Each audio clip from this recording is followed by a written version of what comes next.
Yes, guys, this is Rob at the Optimal Carnivore, the Optimal Human Diet.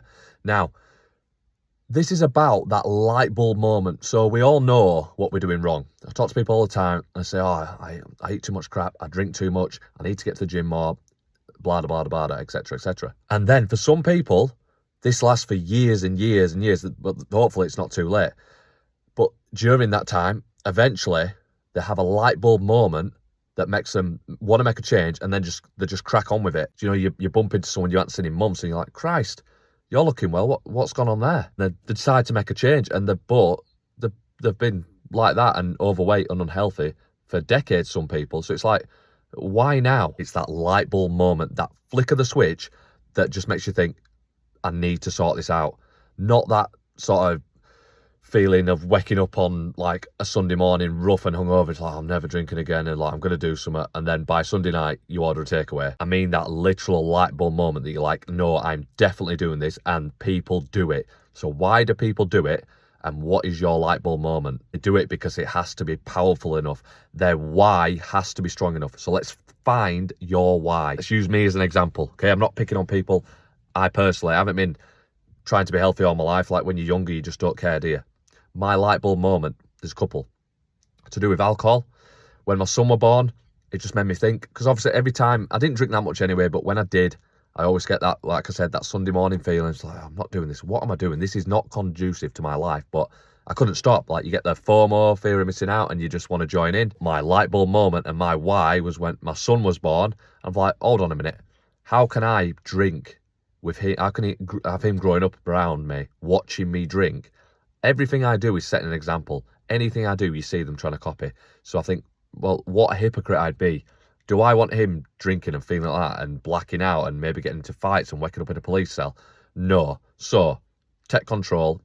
Stop drinking, Rob. Set the example. Don't be a hypocrite.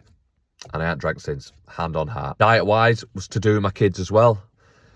But not the main thing. That was very strong, powerful why. I thought, how can I sit and eat crap all the time, but then tell them they're not allowed to do it? They're just going to be like, oh, you're eating it, Dad. Like, what? Obviously, it makes sense, doesn't it? You set an example, monkey see, monkey do. But mine was really, for my health and my physique and everything, I went for a sauna once, and I saw somebody in there, and then I saw my friend who said, oh, so-and-so said they saw you in the sauna. So actually, it was so-and-so's girlfriend. So a girl was in the sauna, told her boyfriend that I saw Rob Wadley in the sauna. He was looking fatter than normal. I'm like, okay. And then he told a mutual friend, and the mutual friend told me. So it was like, girlfriend, boyfriend, friend. Don't really matter. But so he said to me, oh yeah, I saw you in the sauna. And I thought, right. And I was kind of glad he said that. He said, yeah, you're looking fatter than normal. I thought, if you practice what you preach, like, why is that happening with like what the diet you're on? I was like, hold on a minute. I don't think I'm sticking to this 100%. I know why. Like, I can let it slip, and I knew what I was doing, and I've documented it in the past, but that was my light bulb moment. But I didn't want somebody saying that about me, especially when I'm preaching things and I'm trying to help people be healthy, and I've got clients and stuff. But then if people's looking at me like, hold on a minute, like, I need to practice what I preach. I need to look the part. Like, you wouldn't hire somebody out of shape to try and get you in shape. So I'm like, right, okay. And that was years ago. And I've been so strict since, and it's been a blessing. Thank you to that girl that told the boyfriend, and thank you to the boyfriend telling my friend, and thank you to my friend for telling me. Didn't say it in a malicious way. He said it because he's care, which could leave us down another rabbit hole with it. Like, there's nothing wrong with telling people that they're unhealthy and out of shape if you love them. Not always going to take it the right way, but different story. That's just my personal example. What else could it be? What I've experienced? Let's use my brother. Give me an example. He gave me this idea for this video. His example was carrying his daughter, and he got out of breath. So guess what he did? He stopped smoking there and then in the bin, decided, nah, this isn't for me. So that was great. That is a powerful why. Another one, set an example for the kids. Another one, great one from a recent client inquiry. He was on holiday, and there was some sort of like water park fun slide thing that he wanted to go on with his kids. There's a 100k weight limit. He was over 100 kilo. He got in touch with me, and like, that was his light bulb moment. I'm like, this isn't right. Like, I couldn't even go on the slide with my kids.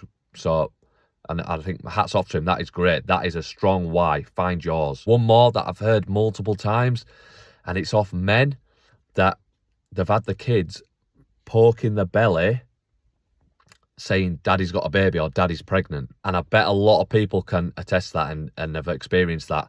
And they might just laugh it off, but it's like, yeah, you set an example. Men should not look pregnant. And the right people, that'll be a strong why to think, I don't want my kids looking at me like that. That you want your kids to look at you like you're a superhero and, you know, you're strong and powerful and can defend them. We all know we want that deep down. We all can get that deep down. We're nothing special, okay? So if you need help, reach out, okay? I won't have a go at fixing my car myself. I do cut my own hair, so that's a bad example. But most people, they go to the barbers, okay?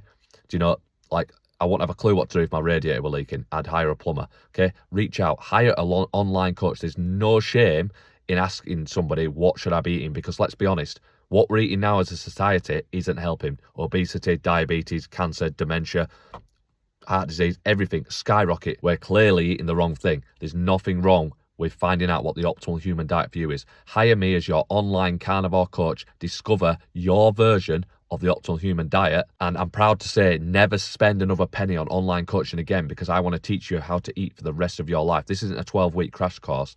This is me by your side during the time that you sign up for. But that is the slingshot to boom, rest of your life, know what to do. Like, it's not a constant monthly outgoing for the rest of your life like you'd have to be on that skinny jab. Arm yourself with the tools and the weaponry of how to eat for the rest of your life, for your family. Set the example, get in shape, feel great for a holiday, but feel great year round as well. My inbox is open. The first step, and I always say to people, great first step, reaching out, because it's brave, but I'm a friendly guy. Do you know what? Reach out to me. Let's have a chat. Jump on a free consultation call, whatever it may be.